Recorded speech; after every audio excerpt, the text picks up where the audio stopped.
Onun esirleri 100 yıldan ziyade yazıldı. Lakin olar tünevin yazılğanı gibi muzakere etile.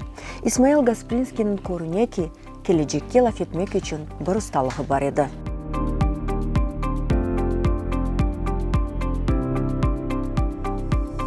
На сегодняшний день об Исмаиле Гаспринском сказано много, но тем не менее остается очень много, достаточно белых таких пятен, как в его биографии, так и в его деятельности. Как, например, в 1910 году он хотел добывать нефть в Бахчисарае. Он получил разрешение, он организовал компанию, там написано «Ширкет», организацию, и нужно было по 100 рублей туда взнос делать. Через банк это все, естественно, все официально, для того, чтобы закупить необходимое оборудование и добывать в Бахчисарае нефть. Еще, к примеру, изучая страницы газеты «Тарджиман», мы нашли еще один его псевдоним, который называется Карт Сухта, старый студент, да, или там возрастной студент.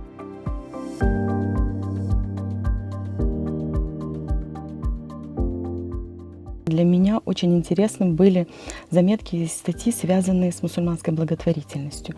Именно во времена Исмаила Гаспринского произошел расцвет создания мусульманских благотворительных обществ, так как такое явление ранее, как организации в мусульманской среде были не распространены. И благодаря призыву Исмаила Гаспринского по территории всей России начали возникать мусульманские благотворительные общества. Во всех этих мусульманских благотворительных обществах Исмаил Гаспринский был почетным членом. Для меня открытие, что Исмаил Гаспринский может считаться на сегодняшний день не только талантливым публицистом, журналистом, педагогом, но и как филантроп.